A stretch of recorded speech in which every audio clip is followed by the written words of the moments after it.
প্রকৃতির সৌন্দর্য এই পৃথিবীতে মহান আল্লাহ তাআলার শ্রেষ্ঠ অপরূপ সুন্দর। শিল্পকর্মের কোনো অভাব নেই।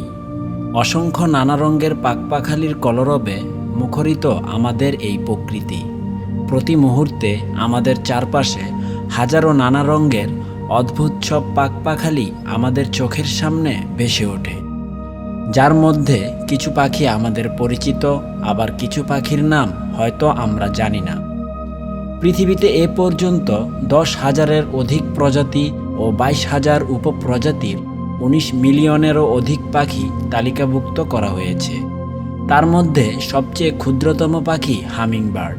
এই ক্ষুদ্রতম পাখিটির প্রায় প্রতিটি বৈশিষ্ট্যই বিস্ময়কর। হামিংবার্ডের প্রধান দুইটি বৈশিষ্ট্য হলো এরা অনেক দিন পর্যন্ত না খেয়ে বাঁচতে পারে এবং কোনো রকম বিশ্রাম ছাড়াই একটানা উড়ে প্রায় হাজার হাজার মাইল পথ অতিক্রম করতে পারে। পাখিদের মধ্যে বড় মস্তিষ্কের অধিকারী হামিংবার্ড।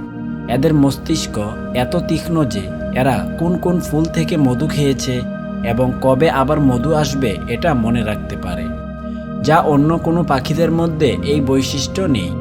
তাছাড়া এই ছোট্ট পাখিটির মিনিটে 1200 বার হার্টবিট হয়, যেখানে মানুষের 60 থেকে 100 বার। এটি মিনিটে 250 বার নিঃশ্বাস নেয়।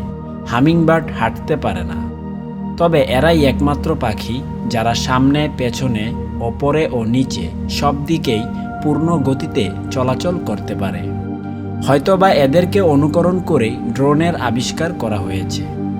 ইনফোটাইপের এই পর্বে আমরা জানতে চলেছি পৃথিবীর সবচেয়ে ছোট পাখি হামিংবার্ড সম্পর্কে। প্রকৃতিতে সবচেয়ে ছোট পাখিটির নাম হামিংবার্ড। আকৃতিতে ছোট হলেও প্রকৃতিতে প্রায় 400 প্রজাতির হামিংবার্ড রয়েছে।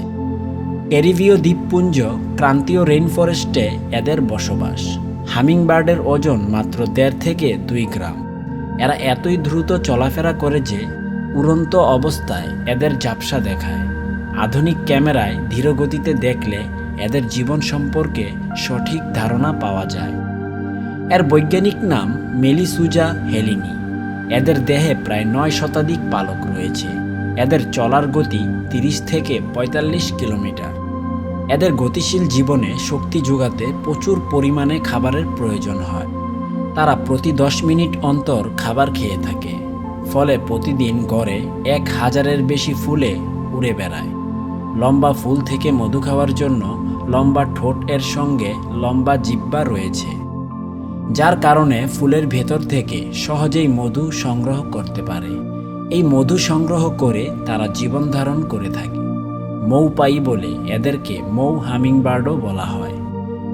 মধুপায়ী হলেও এরা ফুলের ভেতরের ছোট ছোট পোকাও খেয়ে থাকে। ওড়ার সময় এদের পাখা থেকে গুনগুন শব্দ হয়। গুনগুন করাকে ইংরেজিতে হামিং বলে, আর এই কারণেই এর নাম দেওয়া হয়েছে হামিংবার্ড। এরা প্রকৃতির সবচেয়ে নান্দনিক প্রাণীর মধ্যে একটি। পুরুষ হামিংবার্ডের চেয়ে স্ত্রী হামিংবার্ডের আকার একটু বড় হয়ে থাকে। পুরুষ হামিংবার্ড ছোট হওয়ার কারণে স্ত্রী হামিংবার্ডের ওজন তুলনামূলকভাবে একটু বেশি। পুরুষ হামিংবার্ডের পালক অনেক উজ্জ্বল হয়ে থাকে। পুরুষ হামিংবার্ড তার দরকার মতো নিজেদের পালকের রং বদলাতে পারে। এই বৈশিষ্ট্য পৃথিবীর অন্য কোনো পাখিদের মধ্যে নেই। এই রং বদলের কারণে শত্রুর হাত থেকে নিজেদের বাঁচাতে খুব ভালোভাবে সাহায্য করে। ছোট হলেও হামিংবার্ড একটি সাহসী পাখি। এরা নিজেদের এলাকা রক্ষা করার জন্য বড় পাখিদের পাত্তা দেয় না। কোনো বড় পাখি যদি তাদের ওপর আক্রমণ করে, হামিংবার্ডরা একসাথে দলবদ্ধভাবে আক্রমণ করে থাকে। রঙিন পাখা সম্বলিত পুরুষরা খুবই আকর্ষণীয়, কিন্তু নারী হামিংবার্ডের মন জয় করতে এদের ব্যাপক কসরত করতে হয়। প্রতিটি পুরুষ যেন একটি ক্ষুদ্র ডান্সার। নারী মৌ হামিংবার্ড খুবই মনোযোগ দিয়ে এই নৃত্য অবলোকন করে থাকে। নারী হামিংবার্ড নৃত্যে বিমোহিত হলেই মিলনের সুযোগ মেলে। এরপর নারী হামিংবার্ড বাসা তৈরিতে ব্যস্ত হয়ে পড়ে। মাকড়সার জাল এদের বাসা তৈরির প্রধান কাঁচামাল। পুরো বাসাটাই মাত্র একটি পিং-পং বলের সমান। তারা সাধারণত গাছের ডালে বাসা বাঁধতে পছন্দ করে, তবে সম্পূর্ণ বাসা তৈরি করার পিছনে স্ত্রী পাখিরাই কাজ করে থাকে। স্ত্রী হামিংবার্ড প্রতিবার 2টি করে ডিম দেয়। 22 দিন পর ক্ষুদ্র বাসাটিতে আগমন ঘটে শিশু হামিংবার্ডের। মা হামিংবার্ড ব্যস্ত হয়ে পড়েন শিশুদের লালন পালন এবং দেখাশোনা করার জন্য। কিন্তু প্রকৃতি যেমন আরামদায়ক, আবার তেমনি নরকের চেয়েও ভয়ঙ্কর।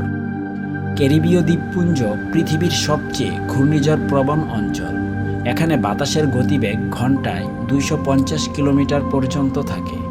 বাতাসের গতিবেগ এত বেশি থাকার কারণে মাতৃস্নেহের পরাজয় ঘটে যায়। প্রবল বাতাসের কারণে বাসা ছোট থাকায় অনেক বাসা নষ্ট হয়ে যায়। মা হামিংবার্ড হাজার চেষ্টা করেও তার সন্তানকে রক্ষা করতে পারে না। তবুও মা হামিংবার্ড সন্তানদের রক্ষায় যথাযথ চেষ্টা করে। প্রকৃতির নিয়মের কাছে বরাবরের মতোই হেরে যায় মা হামিংবার্ড। তবে মানুষ হলো তাদের প্রধান শত্রু। তারা এই পাখিদের শিকার করে দেশ বিদেশে বিক্রি করে থাকে। প্রকৃতির জটিলতা এবং বিভিন্ন ধরনের সমস্যার কারণে দিন দিন বেশ কিছু প্রজাতির হামিংবার্ড পৃথিবী থেকে নিশ্চিহ্ন হয়ে যাচ্ছে। প্রকৃতির নিয়মে পৃথিবীর উষ্ণতা ক্রমাগত বাড়ছে। উষ্ণ সাগর ভবিষ্যতে আরও বেশি ঘূর্ণিঝড়ের জন্ম দিবে আরও অনেক হৃদয় বিতারক গল্পের। আমাদের সকলের প্রয়োজন প্রকৃতির ভারসাম্য রক্ষা করা। প্রকৃতি আমাদের সম্পদ, আর এই সম্পদকে রক্ষা করা আমাদের সকলের দায়িত্ব। তাই আমরা সবাই মিলে সুন্দর প্রকৃতিকে আরও সুন্দর করে গড়ে তোলার চেষ্টা করি। বন্ধুরা, আজ এই পর্যন্ত। ভিডিওটি ভালো লাগলে বন্ধুদের সাথে শেয়ার করতে পারেন।